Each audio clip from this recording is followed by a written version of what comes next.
So, ladies and gentlemen, a Muslim should be the one who follows his own practices. He should not copy the custom and beliefs of others or adopt their principles of trade or incorporate foreign constitutions. Muslims Ummah is not destitute in the matters of culture and lifestyle. In fact, we are a proud and honorable nation. And instead of copying others, we should teach them our way of life. That is why the Holy Prophet ﷺ once said, "Faraqu ma baynana wa baynal mushrikeen al-ama'ima al-qalanis." That means, what is the means? What is the translation? The difference between us and the mushrikeen, like polytheist, is that we wear a topi under our turban, and the mushrikeen don't do likewise. This hadith belongs to Sunan Abi Dawood. It is permissible to tie a turban without a cap, but to avoid resembling the polytheist, it's better to tie over it. The Prophet ﷺ forbade emulating and infidels and dislike even resembling them. And who is actually narrow minded? We would try to our best. We would try our best to follow all the objectives of clothing. It should cover the satar, should not be graceless and shapeless, should be appealing to the eyes, should not be worn with the desire to emulate non-Muslims and try to avoid even resembling them. The difference between emulation and resembling has already been discussed. Even resemblance to an infidel is not favored as it goes against the dignity of a Muslim. Sadly, today, lack of modesty is called broad mindedness. People say he is broad minded as he adorns the clothes of all nations and can look like any of them. When the British first came to the subcontinent, the Mughals of the time dressed in a loose trouser, shalwar for example, long shirt like kameez and turban.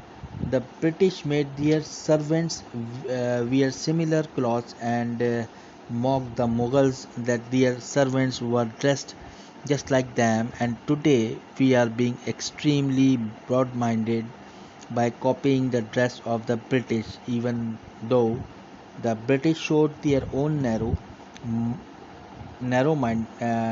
minded by attempting to insult the Muslims. So, who actually is narrow minded?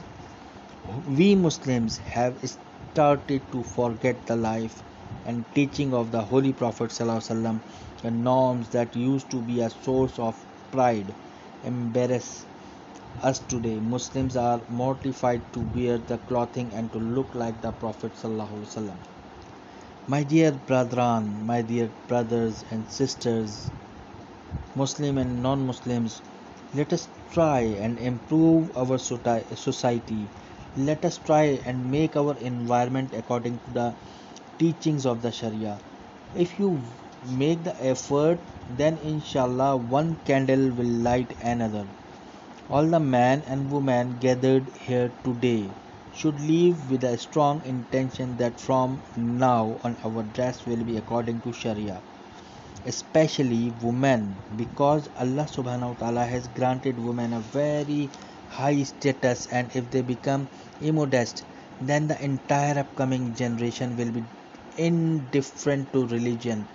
When women observe parda like hijab, then their future generations are born modest, and modesty is the biggest asset of a nation.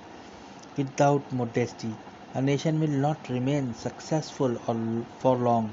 It starts breaking from within when shamelessness becomes rampant and people no longer trust each other and families start falling apart.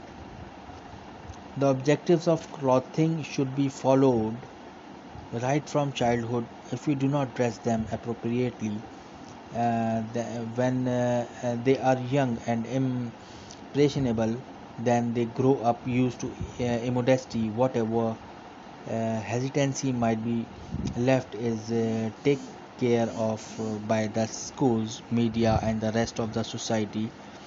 It feels like the entire nation is plugged with immodesty. It is essential that we start dressing according to the guidelines of Sharia, so that we remain inclined towards the right values and the right path.